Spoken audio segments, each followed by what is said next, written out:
وہ پہنچتا ہے اللہ کے نبی صلی اللہ علیہ وسلم کی خدمت میں. اللہ کے نبی صلی اللہ علیہ وسلم سے پوچھتا ہے کہ اللہ کے نبی، جو اب سے پہلے کسی نے گناہ کر دیے اور وہ مسلمان ہونا چاہے، اسلام میں داخل ہونا چاہے، تو کیا اس کے پچھلے گناہ معاف ہو جائیں گے؟ اللہ کے نبی صلی اللہ علیہ وسلم نے فرمایا کہ ہاں، پچھلے گناہ اس کے معاف ہو جائیں گے. کہ اللہ کے نبی، آپ کو یہ تو پتہ ہے ہی نہیں کہ وہ گناہ کیسے ہیں، کس طرح کے گناہ ہیں. چھوٹے موٹے گناہ نہیں ہیں کہ کیسے گناہ ہیں بھائی. وہ شخص بیان کرنے لگا کہ جی، میں اپنے قبیلے کا سردار ہوں، اور جو بھی برادری جو فیصلے ہوتے ہیں ہمارے قبیلے میں، وہ فیصلے میں ہی سناتا ہوں، میں ہی کرتا ہوں. میں نے اپنی اس زبان سے 70 معصوموں کے فیصلے کیے ہیں کہ ان کو زندہ گاڑ دیا جائے. 70 لڑکیوں کو میں نے دفن کروا دیا. 70 لڑکیوں کو میں نے زندہ زمین میں گڑوایا ہے. کوئی میں چھوٹا موٹا گنہگار نہیں ہوں. اللہ کے نبی نے فرمایا کہ دہیا، اللہ معاف کرے گا. اور اللہ پھر وہ کہتا کہ اللہ کے نبی، ابھی تو ایک معاملہ اور ہے، اسے آپ سنو گے تو آپ کا دل بھی دہل جائے گا. کہ وہ کیا معاملہ ہے؟ کہ مجھے کاروبار کے لحاظ سے، تجارت کے لیے دوسرے ملک جانا پڑ گیا. عرب کے لوگ اس زمانے میں، عرب میں بھوکمری تھی. جس طرح آج یہاں سے لوگ کمانے کے لیے عرب جاتے ہیں، اس وقت عرب کے لوگ دوسرے ملکوں میں کمانے کے لیے جاتے تھے. اللہ تعالیٰ نے معاملہ بالکل الٹ دیا ہے، اور کئی سالوں میں آتے تھے. جس طرح آج ہمارے لوگ کئی سالوں میں عرب سے آتے ہیں، عرب کے لوگ بھی کئی سالوں میں باہر سے تجارت کر کے آیا کرتے تھے. داہیہ کلبی کہتے ہیں کہ میری عورت پہ بچہ پیدا ہونے والا تھا. چند دن باقی تھے کہ مجھے قافلے کے ساتھ دوسرے ملک جانا پڑ گیا. کئی لوگ ساتھ میں قافلے کی شکل میں جاتے تھے، اور میں نے اپنی عورت سے یہ کہہ دیا کہ دیکھو، اگر لڑکی پیدا ہو جائے تو اس کو زمین میں گاڑ دینا، لڑکا پیدا ہو جائے تو رکھ لینا. یہ حکم دے کر کے اپنی عورت کو میں دوسرے ملک چلا گیا. مجھے وہاں کئی سال ہو گئے. تجارت کاروبار میرا اچھا چلا، منافع اچھا ہو رہا تھا، میں کماتا رہا، ٹائم لگتا رہا، اور کئی سالوں کے بعد میں واپس مکہ لوٹا. تو میں جب گھر میں آیا تو میں نے دیکھا کہ ایک بڑی ساری لڑکی گھر میں گھومتی پھر رہی ہے. بڑی پیاری سی، بڑی خوبصورت بچی گھر میں کھیلتی پھر رہی ہے. میں نے اپنی بیوی سے پوچھا کہ یہ کون ہے؟ اب بیوی بیچاری اس بات کو کہاں تک چھپاتی، اور چھپاتی بھی تو کیسے چھپاتی؟ آخر تو بات تو اجاگر ہونی تھی. بیوی نے ہمت کی کہ اب تو یہ لڑکی کافی بڑی ہو گئی ہے، اب تو اس کو رحم آئے گا، اب تو اس کو نہیں مارے گا یہ.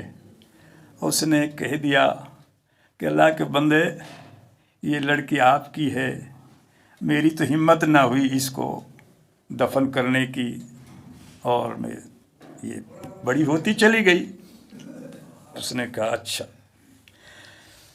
اللہ کے نبی صلی اللہ علیہ وسلم داستان سن رہے ہیں، داہیہ کلبی بیان کر رہا ہے. وہ کہتا ہے کہ میں نے غور کیا کہ میں نے دنیا کے 70 لڑکیوں کو دفن کروا دیا، اور اگر کوئی برادری کا معاملہ آ گیا اور مجھے کہیں بلایا گیا اور کسی مسئلے میں اگر کوئی بات ہوئی تو لوگ کہیں گے کہ دنیا کی لڑکیاں تو نے دفن کروا دی اور تیری لڑکی گھر میں کھیلتی پھر رہی ہے. مجھ سے یہ چیز برداشت نہیں ہوئی، اور میں ایک دن اس لڑکی کو ماں سے بے خبر بہلا کر اور لے گیا، پھاوڑا ہاتھ میں کندھے پہ رکھ کے لے گیا، اور اس جگہ پہنچ گئے ہم جہاں لڑکیوں کو زندہ دفن کیا جاتا تھا۔ یہ دیکھیے، یہ اس وقت کی بات ہے جب اللہ کے نبی صلی اللہ علیہ وسلم نے کا عام پیغام سب لوگوں نے قبول نہیں کیا تھا، لیکن لوگ سمجھ رہے تھے کہ واقعی اسلام ایک سچا مذہب ہے، واقعی اسلام ایک اچھا مذہب ہے، اور واقعی ہمیں یہ اسلام مذہب قبول کر لینا چاہیے۔ یہ شخص اس بچی کو قبرستان میں لے گیا، وہاں جا کر کے اس نے بٹھا دیا اور قبر کھودنے لگا۔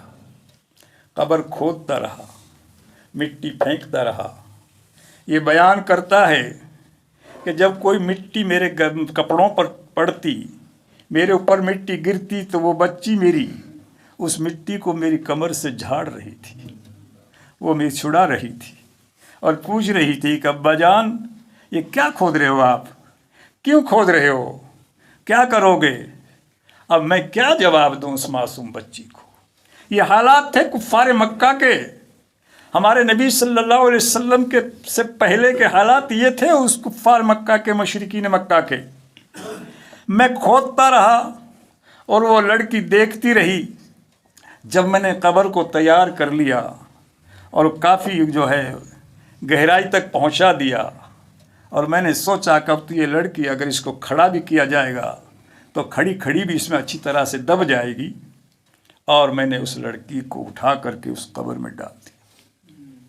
اللہ کے نبی صلی اللہ علیہ وسلم کی آنکھوں میں آنسو آ گئے، اللہ کے نبی روتے رہے، وہ اپنی داستان سناتا رہا، اللہ کے نبی صلی اللہ علیہ وسلم سنتے رہے، اور وہ بیان کرتا ہے کہ وہ لڑکی پہلے تو کہتی رہی ابا کیا کر رہے ہو، مجھے کیوں مٹی گر رہے ہو، میرے اوپر کیوں مٹی ڈال رہے ہو؟ وہ دبتی گئی، میں مٹی ڈالتا گیا، یہاں تک کہ منہ تک جب اس کے مٹی آ گئی تو اس کی زبان بند ہو گئی، اور اس کی آنکھیں میری طرف پھٹی کی پھٹی رہ گئی۔ وہ مجھے ایسے دیکھتی رہی اور میں مٹی ڈالتا رہا، یہاں تک کہ اس لڑکی کو میں نے بالکل دفن کر دیا، اتنی مٹی ڈال دی اس کے سر پہ کہ اس کی آواز آنا بند ہو گئی۔ جب اس کی آواز آنا بند ہو گئی تو میں نے اوپر اور مٹی ڈال کر کے اس قبر کو صحیح کر کے اور میں واپس آ گیا۔ اے اللہ کے نبی، میرے تو ایسے ایسے گناہ ہیں، میں اگر مسلمان ہو بھی جاؤں، اگر میں کلمہ پڑھ بھی لوں تو کیا مجھے اللہ تعالیٰ معاف فرما دے گا؟ اللہ کے نبی صلی اللہ علیہ وسلم نے فرمایا کہ اللہ کا فرمان ہے، یا عبادی الذین اسرفوا علی انفسہم۔ اللہ تعالیٰ اپنے بندوں کو فرما رہا ہے، اور کس انداز میں فرما رہا ہے؟ یا عبادی کہہ رہا ہے اللہ تعالیٰ، اے میرے بندو۔ ایسا نہیں کہا کہ اے لوگو، یا ایھا الناس، اس طرح سے نہیں مخاطب کیا، بلکہ بڑے پیار سے اللہ تعالیٰ فرما رہا ہے، اے میرے وہ بندو جنہوں نے اپنے نفسوں پر ظلم کر دیے ہیں، اسراف کر دیا، حد سے زیادہ گزر گئے ہیں۔ اسلام کے اندر سب سے بڑی نعمت یہ ہے کہ اللہ تعالیٰ نے اپنی توبہ کا دروازہ کھلا رکھا ہے۔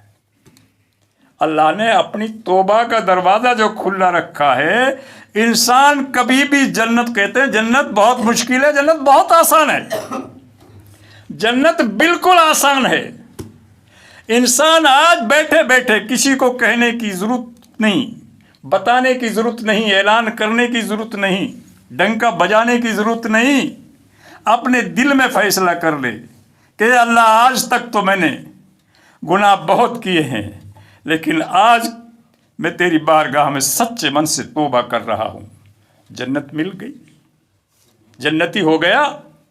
یہ اللہ کا فرمان ہے، یا عبادی الذین اسرفوا علی انفسہم، اے وہ لوگوں جنہوں نے اپنے نفسوں پر اتنے ظلم کر دیے ہیں، اتنا اسراف کر دیا، اتنے آگے بڑھ گئے ہیں کہ گناہوں کے ڈھیر کر دیے ہیں اور ان گنت گناہ کر دیے ہیں۔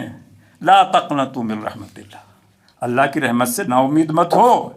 ان اللہ یغفر الذنوب جميعا، اللہ تعالیٰ تمہارے تمام گناہوں کو معاف کر دے گا، چاہے تمہارے گناہوں کے پہاڑ پڑ گئے ہوں، چاہے تم نے کتنی ہی گناہ کر لیے ہوں، بشرط یہ کہ تم سچے دل سے توبہ کر لو، اللہ کی طرف رجوع ہو جاؤ. یہ اسلام ہے، اس کا نام اسلام ہے. یہ سماجی گناہ ہے جو سرزد ہوا.